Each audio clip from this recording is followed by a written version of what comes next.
Hello everyone, welcome to my YouTube channel. I hope you all are well. Today, we are discussing a topic that is not only important but also deeply surprising for many people around the world. Because when we think about global politics, we often imagine strong alliances that always stand together, especially between the United States and Europe. But right now, something unusual is happening, something that is making analysts, journalists, and ordinary people stop and ask a serious question. And that question is this. Why is Europe refusing to fully support the United States in a possible conflict with Iran, even though they have been close allies for decades? Yes, Adam. And what makes this situation even more interesting is that many people expect these alliances to work automatically, as if countries will always agree with each other, no matter the situation. But in reality, international relations are much more complex, and decisions are not based only on friendship or history. Instead, they are based on strategy, national interest, economic concerns, and sometimes even public opinion, which means that even strong partners like the United States and European countries can have very different views when it comes to serious issues like war and peace. Exactly, Julia, and that is why this topic is so important for us to understand. Because at first glance, it might look like a simple disagreement. But when we look deeper, we begin to see that this situation reflects a much larger shift in global politics, where countries are becoming more independent in their decisions, even when dealing with their closest allies. And this raises another important question, which is whether we are entering a new era where traditional alliances are no longer as united as they once were.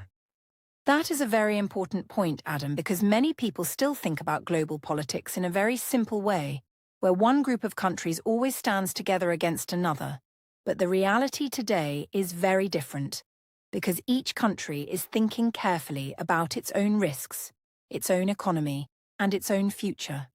And this is especially true for Europe, where leaders are often more cautious about military involvement, particularly in regions that are already unstable, and where conflicts can easily grow into something much bigger. And when we talk about Iran, we are not just talking about one country. We are talking about a region that is extremely sensitive and strategically important. A region where even small actions can have very large consequences. And this is one of the reasons why the situation is being watched so closely around the world. Because any escalation could affect not only the Middle East, but also global markets, energy supplies, and international security. Which means that the decisions made by the United States and Europe are not just regional decisions. They are global decisions.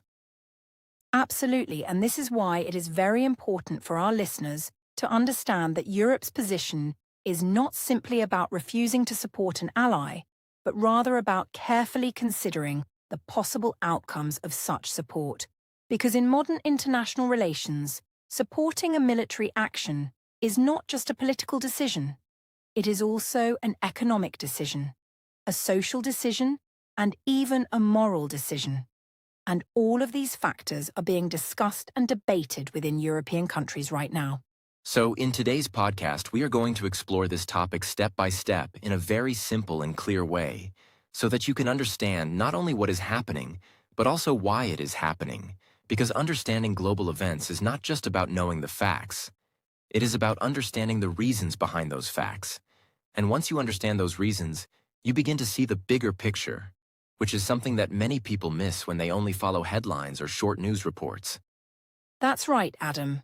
And as we move forward in this discussion, we will look at different aspects of this situation, including the background of the tensions between the United States and Iran, the expectations from allies, Europe's response, and the deeper reasons behind that response, including economic concerns, fear of escalation, and political differences, all explained in a way that is easy to follow, but still meaningful and insightful for anyone who wants to understand international relations better.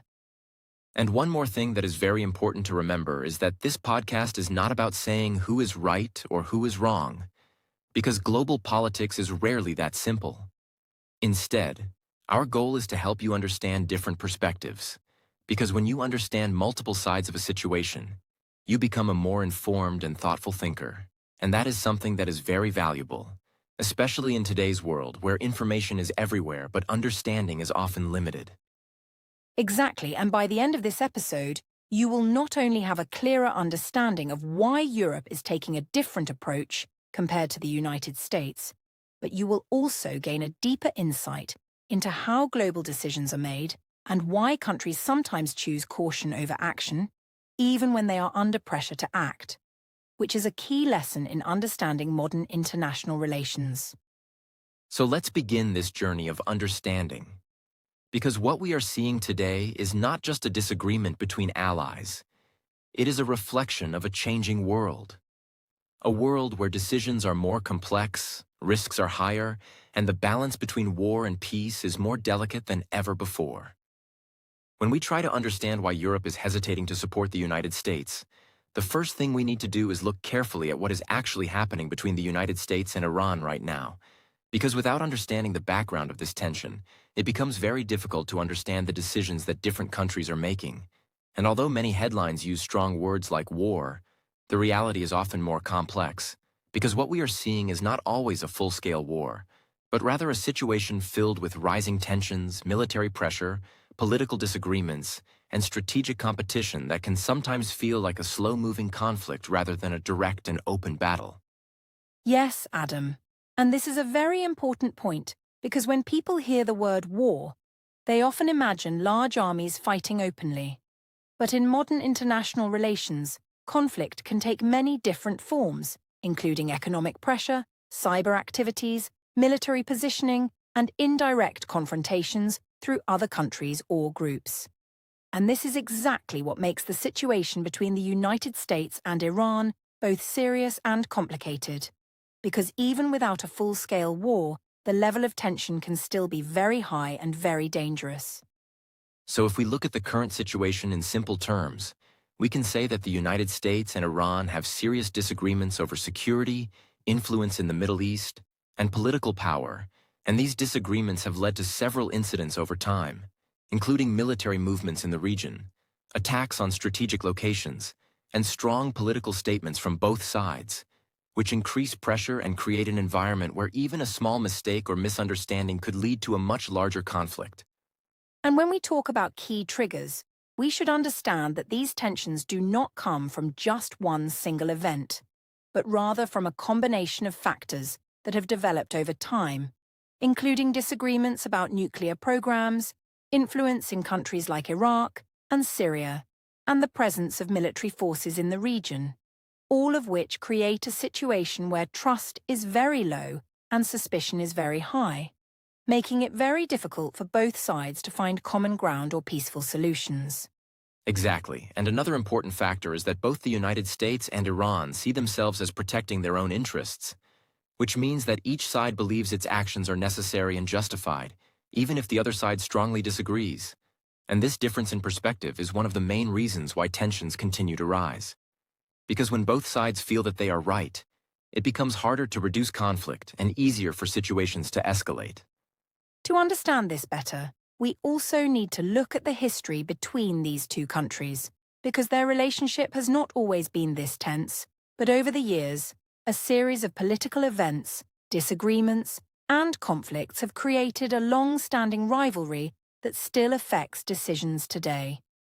And this history plays a very important role in shaping how both countries see each other, often leading to a lack of trust and a readiness to expect the worst from the other side. Yes, and in recent times, we have seen moments where tensions increased very quickly due to specific incidents, such as attacks in the region, military responses, or strong political actions. And these moments often bring the situation closer to what people might call war, even if a full-scale conflict does not actually begin. And this is why the situation feels so serious, because it is always close to escalation, even if it does not fully cross that line. And this brings us to an important clarification, which is that when experts and media talk about a possible war between the United States and Iran, they are not always referring to a traditional war with large battles and clear front lines, but rather to a broader conflict that can include many different types of pressure and confrontation, which makes it harder to define but still very important to understand. especially for people who are trying to follow global events in a meaningful way. Another important point is that this situation is not only about these two countries, because the Middle East is a region where many different countries and interests are connected, which means that any tension between the United States and Iran can quickly affect other countries, either directly or indirectly, and this is one of the reasons why the global community is watching very closely, because the risk of escalation is not limited to one area, but could spread and create wider instability.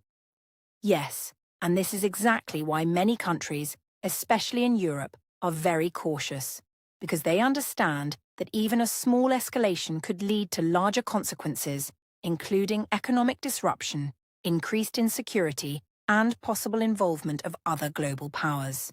And this creates a situation where leaders must think very carefully before making decisions, because the cost of a wrong decision could be very high, not only for their own countries, but for the entire world.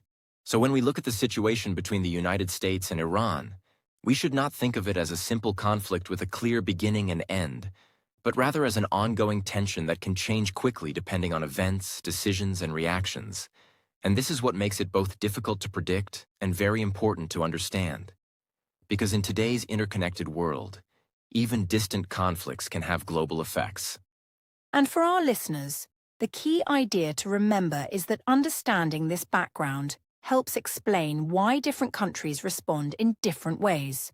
Because once you see how complex and sensitive the situation is, it becomes easier to understand why Europe might choose caution instead of direct support, which is something we will explore more deeply in the next parts of our discussion, as we continue to break down this topic in a clear and simple way.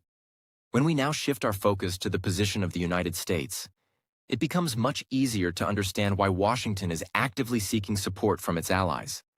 Because from the American perspective, this situation is not only about a disagreement with Iran, but also about maintaining security, protecting long-term strategic interests, and showing global leadership in a region that has remained sensitive and important for decades. And this is why the United States does not see this issue as something it should handle alone, but rather as a challenge that requires cooperation and shared responsibility from its closest partners, especially those in Europe. Yes, Adam. And to understand this clearly, we need to recognize that the United States has historically played a major role in the Middle East, both politically and militarily, and this involvement has created strong interests in the region, including the protection of trade routes, the stability of energy supplies, and the prevention of conflicts that could spread beyond the region, which means that any rising tension with Iran is seen not just as a local issue, but as something that could affect global stability. And this is one of the main reasons why the United States believes it is necessary to act carefully, but also firmly. Exactly. And when American leaders talk about security concerns, they are often referring to a combination of risks that they believe could grow if not addressed early, including the possibility of increased military activity in the region, threats to allied countries, and the disruption of important economic systems. And from this point of view, seeking support from allies is not just about increasing military strength, but also about sending a strong and unified message that certain actions will not be accepted by the international community. And this is where the idea of alliances becomes very important, because organizations like NATO were created to ensure that countries can work together in times of crisis. And although NATO is primarily focused on collective defense, its broader purpose has always included cooperation, coordination, and mutual support, especially when one member believes that its security or interests are under pressure, which is why the United States often looks to its European allies when facing international challenges. That's right. And from the American perspective, Iran's actions in the region are often viewed as a serious concern because the United States believes that these actions can increase instability, influence conflicts in neighboring countries, and create long-term risks that may be difficult to control later. And even though different countries may interpret these actions differently, the United States tends to see them as part of a broader pattern that requires a clear and strong response.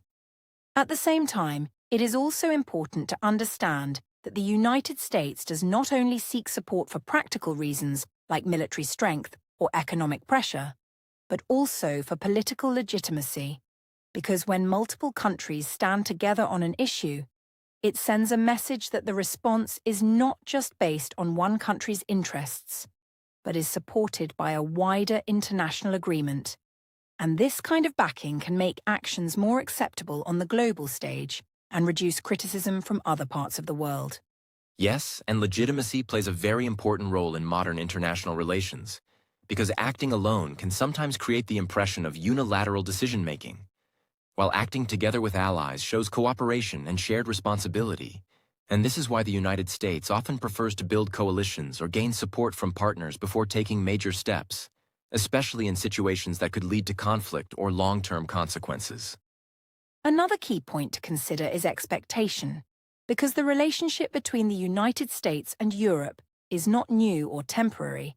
It is based on decades of cooperation, shared values, and common goals, which means that there is often an expectation that both sides will support each other in times of difficulty. And from the American point of view, this expectation is not unreasonable, because these alliances have worked together in many previous situations, creating a sense of trust and partnership. However, this is also where the current situation becomes more complicated, because while the United States may expect support based on past cooperation, European countries may evaluate the situation differently based on present conditions, risks, and priorities. And this difference between expectation and reality is one of the main reasons why we are seeing a gap between the United States and Europe on this issue. And this gap does not necessarily mean that the alliance is weak or broken, but rather that each side is approaching the situation from its own perspective, which is shaped by its own experiences, concerns, and goals. And this is something that happens quite often in international relations, where even close partners can disagree on the best course of action, especially when the stakes are high and the possible outcomes are uncertain. So when we summarize the position of the United States, we can say that it is driven by a combination of security concerns, strategic interests in the Middle East, a desire to prevent further instability, and a strong belief in the importance of working together with allies. And from this perspective, seeking support from Europe is not only logical, but also necessary in order to manage a situation that could otherwise become much more difficult to control. And for our listeners, the key idea to remember is that the United States is not simply asking for support without reason, but is acting based on its understanding of risks and responsibilities, even if other countries may see those risks differently. And this difference in understanding is exactly what makes global politics so complex and so interesting to study, because every decision is influenced by multiple factors that are not always visible at first glance. As we continue our discussion, we now arrive at a very important part of this topic, which is Europe's response. Because while the United States is actively seeking support and presenting its concerns in a strong and clear way, many European countries are showing hesitation, and in some cases, even refusing to fully support any form of military action. And this has created a noticeable difference between long-standing allies. A difference that has surprised many observers who are used to seeing these countries act together on major global issues. Yes, Adam. And what is especially important to understand here is that Europe's position is not based on a simple rejection of the United States, but rather on a different approach to handling international conflicts, because many European leaders believe that diplomacy, dialogue, and negotiation are more effective tools in situations like this, particularly when the risks of escalation are high. And this is why we often hear European officials calling for calm, restraint, and continued communication instead of immediate action.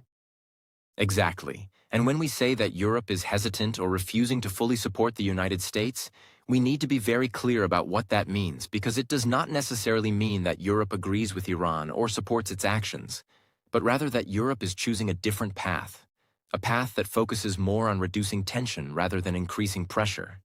And this distinction is very important, because misunderstanding it can lead to confusion about Europe's true position. That's a very important clarification, Adam, because in global politics, not supporting one action does not automatically mean supporting the opposite side.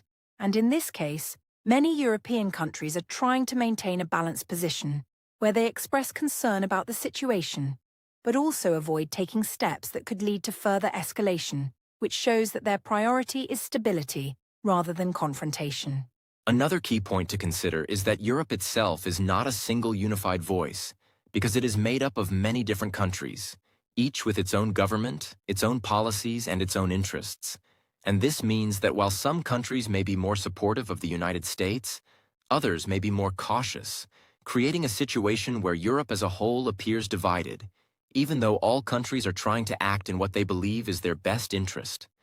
Yes, and these internal differences are very important because they show that decision-making in Europe is not always simple or quick, especially when it comes to serious issues like military involvement, where each country must consider its own population, its own economic situation, and its own political priorities, and this can lead to slower and more careful responses compared to countries that make decisions more independently.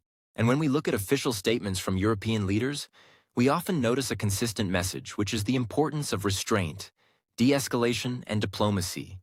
Because these leaders understand that once a conflict begins, it can be very difficult to control, and the consequences can spread far beyond the original issue, affecting not only the countries directly involved, but also the global community.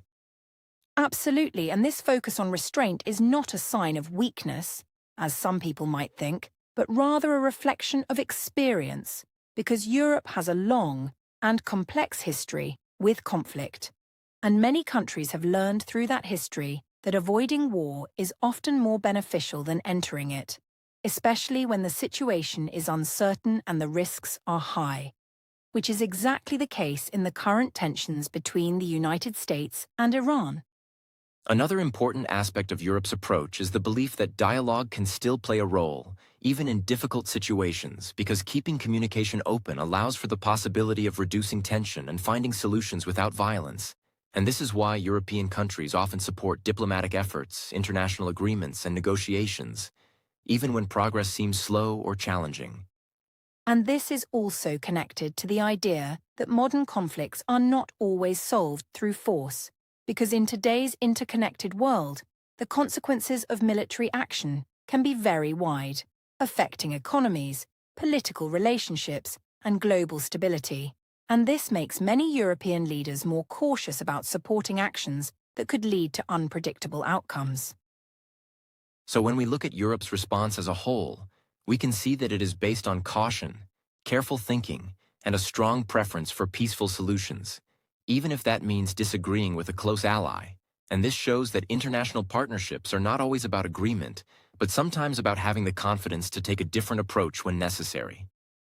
And for our listeners, the key idea to remember is that Europe's hesitation does not mean a lack of concern or responsibility, but rather a different understanding of how to handle a complex and risky situation. And this difference in approach is what makes global politics so dynamic, because it shows that even among allies, there can be multiple ways to respond to the same challenge. When we continue to explore Europe's position in this situation, one of the most important factors that we must understand is the role of economic interests. Because in modern international relations, decisions are not only influenced by politics or security concerns, but also by economic realities that directly affect the daily lives of millions of people. And for Europe, its economic connection to the Middle East, including trade routes, energy supplies, and financial stability, plays a very powerful role in shaping how it responds to rising tensions between the United States and Iran. Yes, Adam, and this is a very important point, because many people often focus only on the political side of global conflicts, but in reality, economic stability is just as important, if not more important, for governments, especially in Europe, where economies are deeply connected to global markets, and any disruption in one part of the world can quickly create challenges in another, which means that leaders must carefully consider the economic consequences before supporting any action that could increase instability. Exactly, and one of the key areas where this connection becomes very clear is energy, because Europe depends on a stable and predictable flow of energy resources, including oil and gas, And the Middle East remains one of the most important regions for global energy supply, which means that any conflict involving Iran could potentially disrupt these supplies, leading to sudden increases in energy prices and creating serious challenges for European economies. And when energy prices increase, the effects are not limited to governments or large companies, but are felt by ordinary people as well, because higher energy costs can lead to higher transportation costs, increased prices for goods and services, and overall economic pressure, which can reduce the quality of life for many citizens. And this is why European governments are very cautious about supporting actions that could lead to such outcomes. Another important aspect to consider is trade, because Europe is one of the largest trading regions in the world, and its economies depend heavily on the smooth flow of goods across international markets. And when there is conflict in a key region like the Middle East, it can disrupt shipping routes, create uncertainty in markets, and reduce investor confidence, all of which can slow down economic growth and create long-term challenges. Yes, and this disruption can also lead to inflation, which is a situation where prices rise over time, making everyday goods more expensive.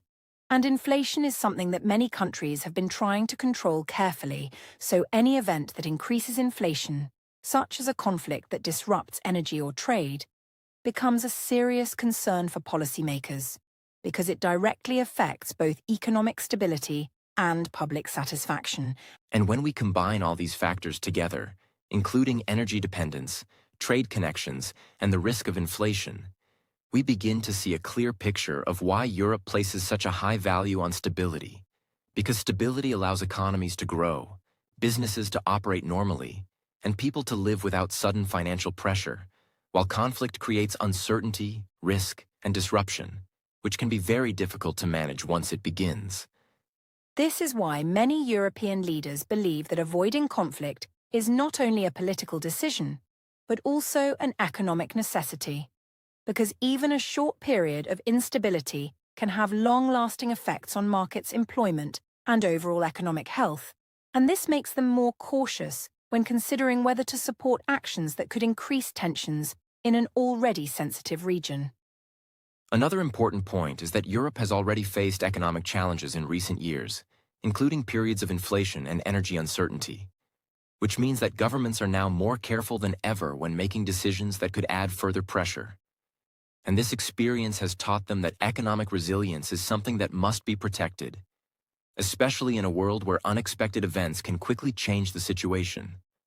And this is where the connection between economics and politics becomes very clear, because decisions about international conflicts are not made in isolation, but are closely linked to economic realities. And this means that even if there are political reasons to support an ally, economic concerns can lead to a more cautious approach as leaders try to balance different priorities and avoid unnecessary risks. So when we look at Europe's hesitation from this perspective, it becomes easier to understand that it is not simply about disagreement or lack of support, but about careful calculation, where governments are weighing the potential economic costs of conflict against the benefits of stability. And in many cases, stability is seen as the more valuable option, especially when the risks of escalation are high. And for our listeners, the key idea to remember is that economic factors play a major role in shaping global decisions, even in situations that seem purely political or military. And once we understand this, we can better see why Europe is choosing a path that prioritizes stability. Because in today's interconnected world, protecting the economy is also a way of protecting society as a whole. As we move deeper into understanding Europe's cautious position, one of the most critical factors we need to examine is the fear of escalation. Because from a European perspective, the situation between the United States and Iran is not just a limited conflict that would remain contained within one region, but rather a situation that carries the risk of expanding into a much larger and more dangerous crisis. And this possibility of escalation is one of the main reasons why many European leaders are extremely careful about supporting any action that could increase tension further. Yes, Adam. And the idea of escalation is very important in international relations because conflicts today are rarely isolated, and even a small confrontation can quickly grow into something much bigger if other countries become involved, directly or indirectly. And this is especially true in regions like the Middle East, where many different countries have interests, alliances, and strategic positions, which means that any conflict can easily spread beyond its original boundaries. Exactly. And when we talk about regional escalation, we are referring to the possibility that a conflict between two countries could begin to involve neighboring countries, either through alliances, shared interests, or security concerns. And this can create a chain reaction, where one action leads to another. And before long, what started as a limited tension becomes a wider regional conflict that is much harder to control. And this is not just a theoretical idea, because history has shown many times that conflicts can expand in unexpected ways, especially when multiple actors are involved. And in the case of the Middle East, there are already many ongoing tensions, which means that any additional conflict could increase instability across the region, affecting not only governments, but also millions of people who live there. Another important concern for Europe is the possibility that larger global powers could become involved if the situation escalates. Because in today's interconnected world, major countries often have strategic interests in key regions, and if those interests are threatened, they may feel the need to respond, which increases the risk of turning a regional conflict into a global one, something that Europe is particularly concerned about. Yes, and this is where the fear of a global crisis becomes very real. Because when powerful countries are involved, the consequences of conflict become much more serious, not only in terms of security, but also in terms of economic stability, political relationships, and global cooperation. And this is why many European leaders prefer to prevent escalation at an early stage rather than deal with the consequences later. And this cautious approach is strongly influenced by Europe's own history, because Europe has experienced some of the most devastating wars in modern history, and these experiences have shaped the way European countries think about conflict, making them more aware of the risks and more determined to avoid situations that could lead to large-scale destruction. Absolutely, Adam. And this historical experience is not just a distant memory, but an important lesson that continues to influence policy today. Because many European countries understand that once a major conflict begins, it can be very difficult to stop, and the damage can last for generations, affecting not only the countries directly involved, but also the entire global system. This is why caution is not seen as weakness in Europe, but rather as a strategic choice. Because by avoiding actions that could increase tension, European leaders believe they are reducing the risk of a much larger and more dangerous conflict. And this approach is based on the idea that preventing a crisis is always better than trying to manage one after it has already begun. And this strategic thinking also includes the understanding that modern conflicts are more complex than in the past, because they can involve not only military actions, but also economic pressure, cyber activities, and political influence, all of which can spread quickly and create unpredictable outcomes, making it even more important to act carefully and responsibly. So when we look at Europe's position from this perspective, it becomes clear that their hesitation is deeply connected to a desire to avoid escalation at all costs, because they understand that even a small step in the wrong direction could lead to a much larger problem, and this awareness is what drives their focus on restraint, diplomacy, and careful decision-making. And for our listeners, the key message here is that Europe's concern is not only about the present situation, but also about what could happen next. Because in international relations, thinking about future consequences is just as important as responding to current events. And this is why many European countries are choosing a path that prioritizes stability and prevention over immediate action, even when that choice may be difficult or unpopular.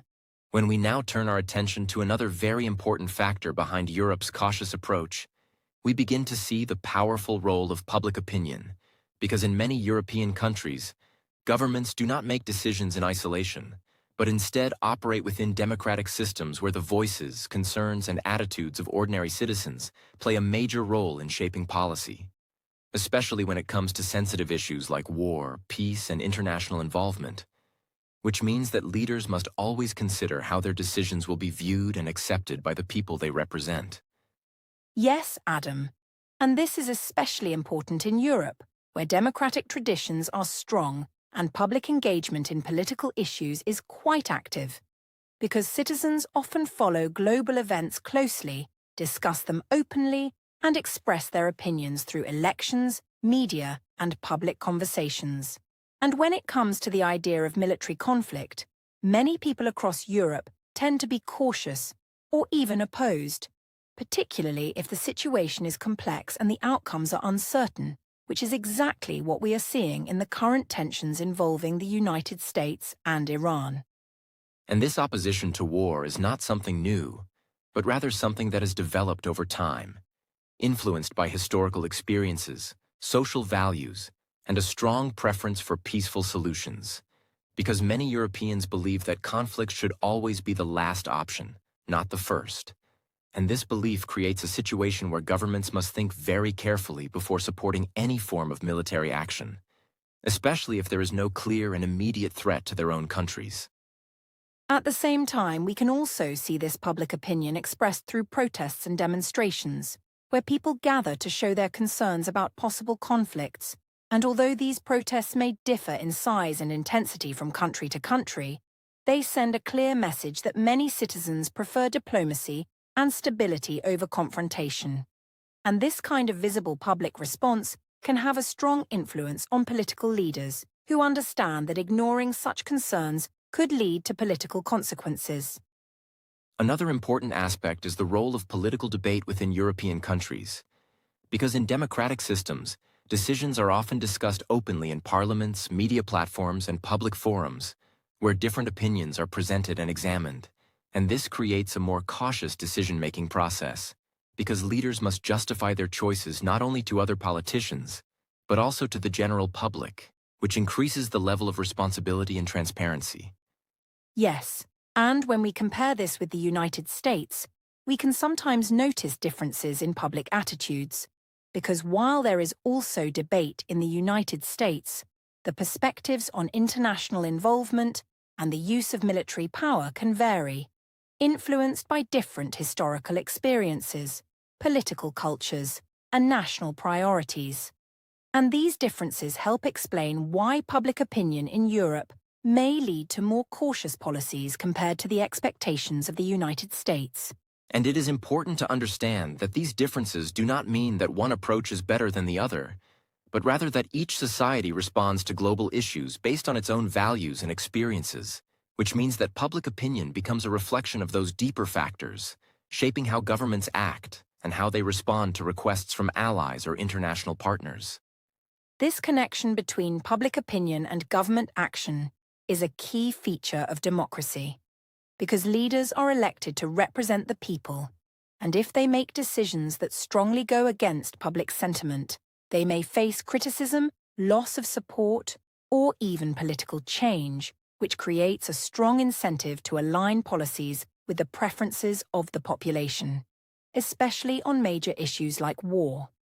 And this is why we often see European leaders using careful and balanced language when discussing international tensions, because they are not only communicating with other countries, but also with their own citizens, who are listening closely and forming opinions about what their governments should or should not do. And this adds another layer of complexity to decision-making. Another important point is that modern communication technologies have made it easier for people to access information and share their views, which means that public opinion can develop quickly and spread widely, influencing discussions and shaping narratives in real time. And this makes it even more important for governments to stay aware of public sentiment and respond appropriately. So when we look at Europe's hesitation to support the United States, we can see that it is not only a political or strategic decision, but also a response to the attitudes and concerns of millions of citizens who prefer stability and peaceful solutions. And this shows how deeply connected domestic opinion is to international policy. And this also highlights the idea that foreign policy is not just about relations between governments, but also about the relationship between governments and their people, because public trust and support are essential for any major decision, especially one that could have serious consequences. In this way, public opinion acts as both a guide and a limit, helping leaders understand what their citizens expect while also setting boundaries on what actions are acceptable. And this dynamic plays a very important role in shaping Europe's overall response to global tensions. And for our listeners, the key idea to remember is that understanding public opinion helps us understand government decisions, because in democratic societies, the voice of the people is always present, influencing choices, shaping policies, and ultimately playing a central role in how countries respond to complex international situations like the one we are discussing today. As we continue to explore the deeper reasons behind Europe's cautious stance, it becomes very important to understand that Europe is not a single country with one unified government making one clear decision, but rather a collection of many independent nations, each with its own leadership, political system, national interests, and strategic priorities. Which means that when we say Europe is refusing or Europe is hesitating, we are actually describing a much more complex situation where different countries are responding in different ways based on their own perspectives and internal considerations. Yes, Adam, and this diversity within Europe is one of its defining characteristics, because countries like France, Germany, Italy, and Poland all have unique political traditions, historical experiences, and foreign policy approaches, which means that even when they are part of larger organizations or alliances, they do not always agree on how to respond to global events, especially when those events involve serious risks such as military conflict or regional instability. And this difference becomes even more visible when we look at how these countries define their priorities. Because for some nations, economic stability may be the most important concern, while for others, security alliances or regional influence may play a bigger role, and these differences can lead to varying opinions on whether to support actions like military involvement, with some countries showing more openness to cooperation with the United States, while others prefer a more cautious and independent approach. At the same time, it is also important to recognize that these countries are influenced by their own domestic political environments, where different political parties, public opinions, and leadership styles can shape foreign policy decisions. And this creates a situation where, even within one country, there may be debates and disagreements about how to respond, making it even more difficult to present a single unified European position on complex issues like the tensions between the United States and Iran. Another key factor that adds to this complexity is the structure of cooperation within Europe itself. Because while there are organizations that aim to bring countries together and coordinate policies, decision-making often requires agreement among multiple members, and this process can be slow and challenging, especially when the issue is sensitive and involves potential risks, which means that reaching a clear and unified decision becomes much more difficult. Yes, and when it comes to military involvement, these differences become even more significant, because some European countries are more willing to consider participation in international operations, while others are strongly opposed to such actions, often due to historical experiences, political beliefs, or public opinion. And this creates a situation where agreement is not only difficult, but sometimes impossible within a short period of time. And this is why we often see statements from European leaders that reflect careful and balanced language, because they are trying to represent a wide range of views while also maintaining cooperation with other countries. And this balancing act requires a great deal of diplomatic skill, as leaders attempt to manage both internal differences and external expectations at the same time.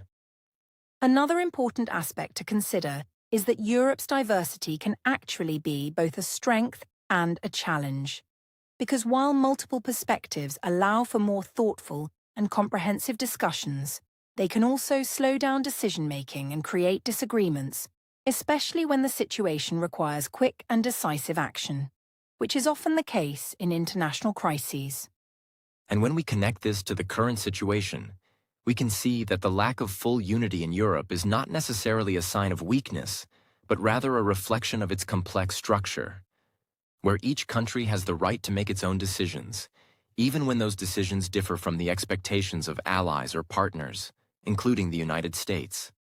This also highlights the idea that international cooperation is not always about complete agreement, but about managing differences in a way that still allows for communication and coordination, even when countries choose different paths. And this is an important lesson in understanding how global politics actually works in practice. So when we hear that Europe is divided on this issue, what we are really seeing is a range of perspectives coming from different countries, each trying to protect its own interests while also considering its role in the broader international system.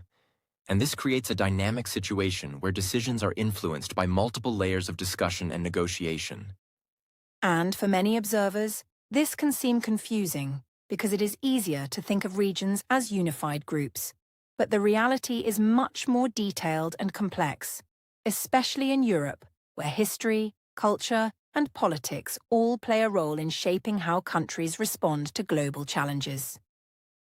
In this way, understanding Europe's internal differences helps us better understand why there is no single, clear response to the situation with the United States and Iran, because each country is approaching the issue from its own point of view, leading to a range of positions rather than one unified stance. And for our listeners, the key message to remember is that when we talk about Europe, we are really talking about many voices rather than one. And these voices together create a complex but realistic picture of international decision-making, where unity is important, but not always easy to achieve, especially in situations that involve high risks and uncertain outcomes.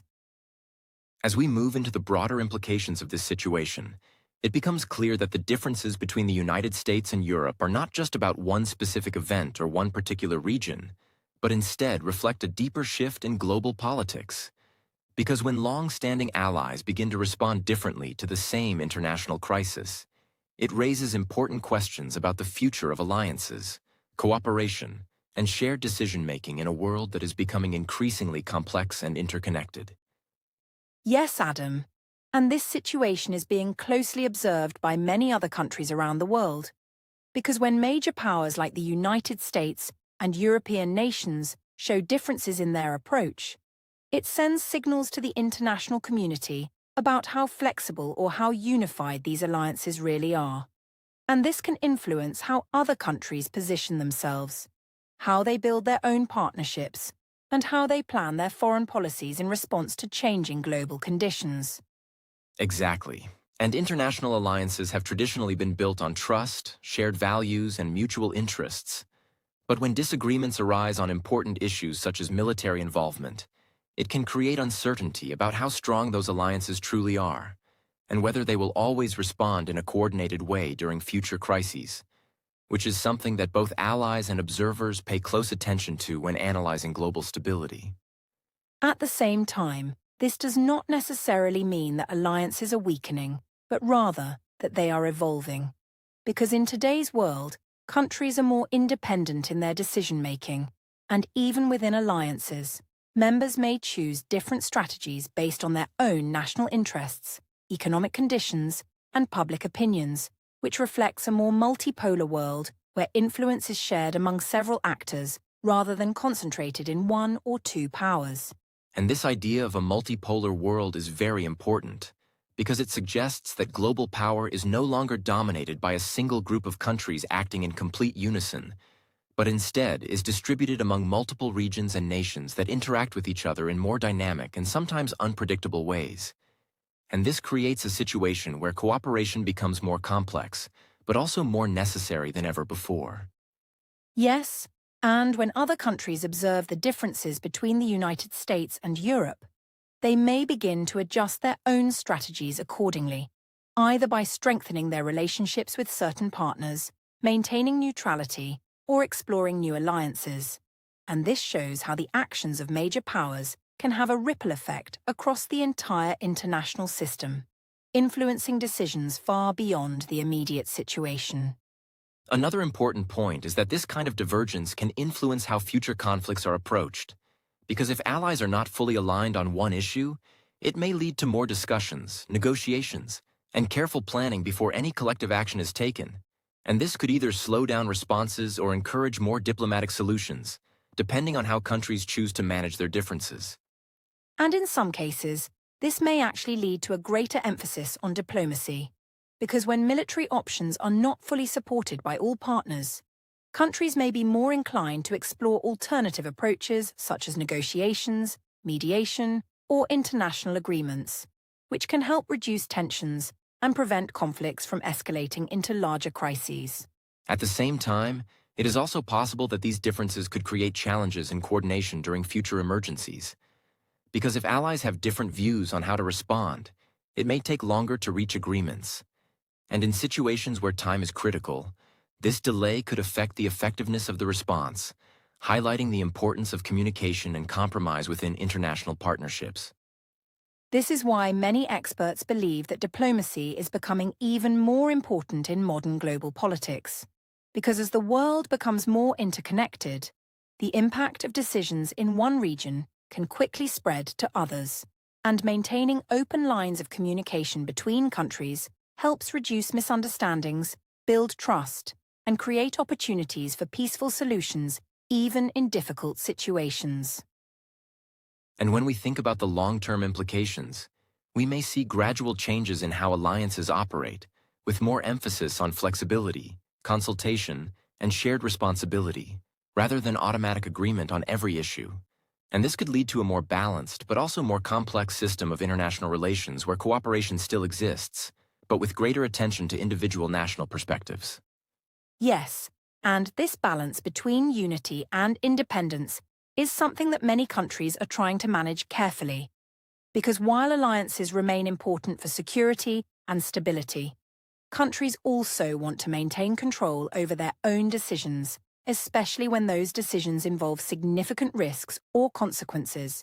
And this creates a dynamic where collaboration and independence must coexist.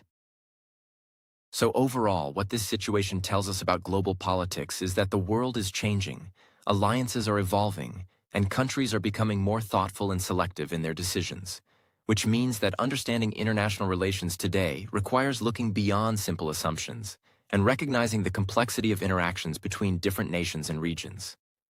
And for our listeners, the key takeaway is that global politics is not static, but constantly evolving, shaped by shifting relationships, emerging challenges, and changing priorities. And by observing situations like this one, we can better understand how countries interact, how alliances function, and why diplomacy remains one of the most important tools in maintaining peace and stability in an interconnected world.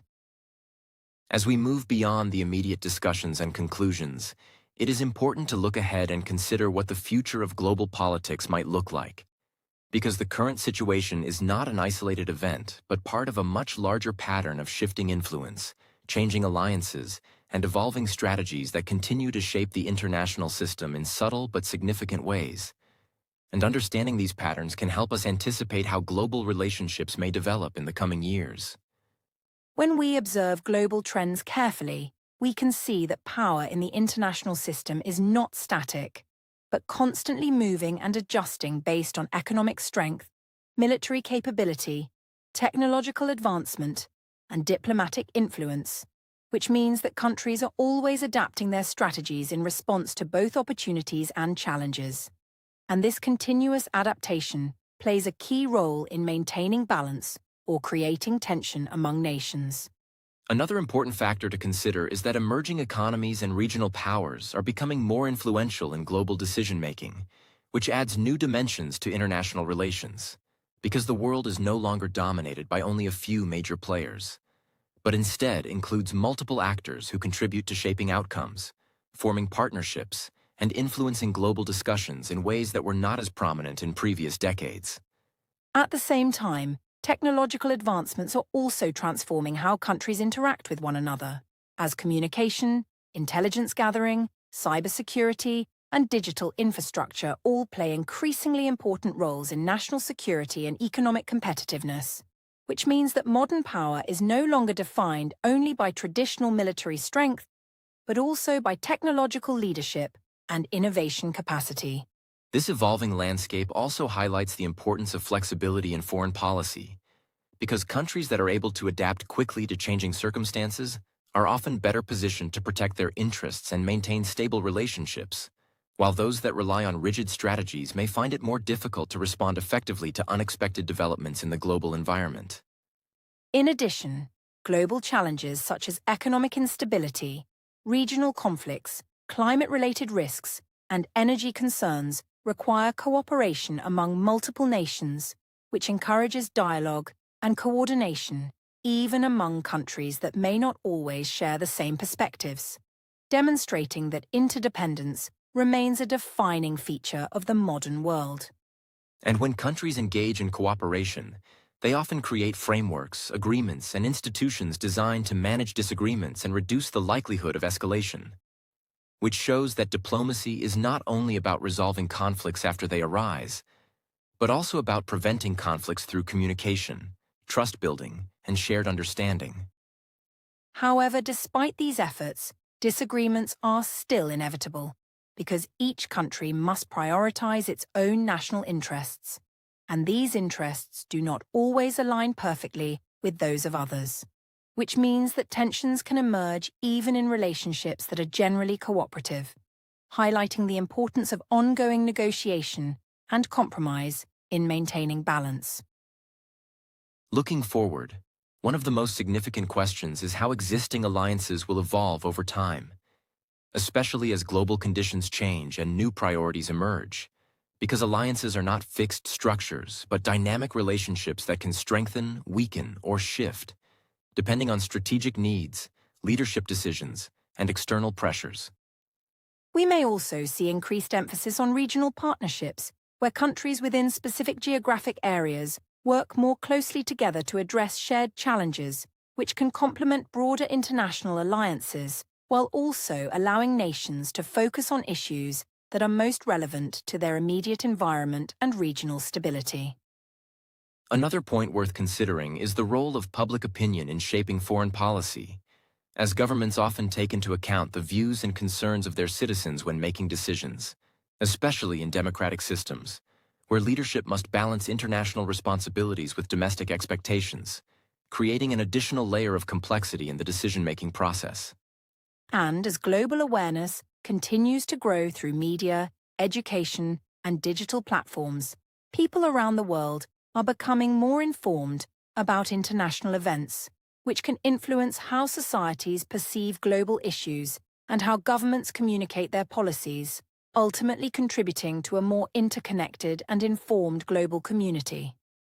Despite all these changes, one principle remains consistent, and that is the importance of strategic thinking, because regardless of how the global landscape evolves, countries will continue to rely on careful planning, long-term vision, and calculated decisions to navigate uncertainty and protect their interests in an increasingly complex world. At the same time, the future of global politics will depend heavily on the ability of nations to maintain open channels of communication, because misunderstandings can easily escalate into larger issues if they are not addressed properly, while dialogue and cooperation can help prevent conflicts and build stronger relationships over time.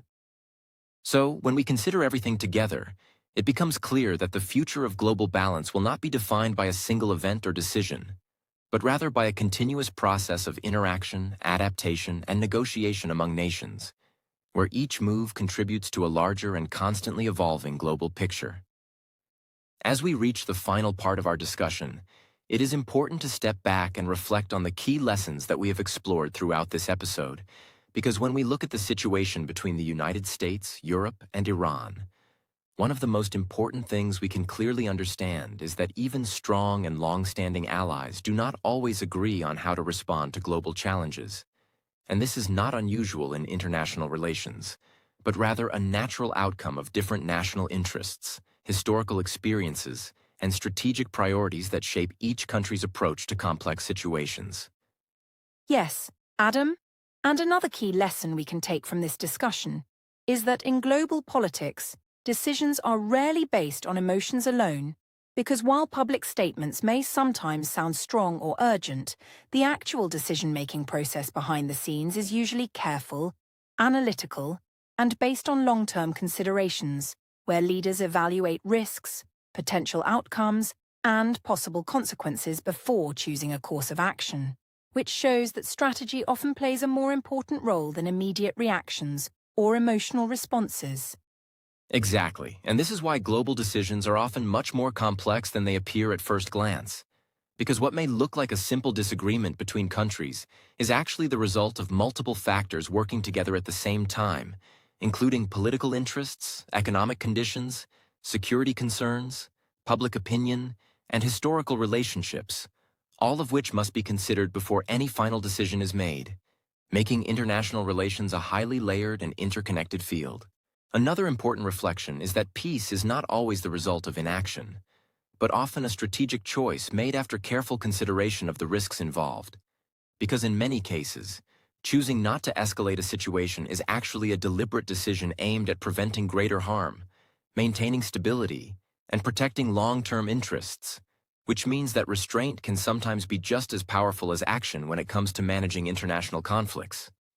Yes, and this is why it is important to avoid thinking in simple terms where one side is right and the other is wrong, because global politics is not black and white, but rather a spectrum of perspectives, decisions, and motivations that interact in complex ways.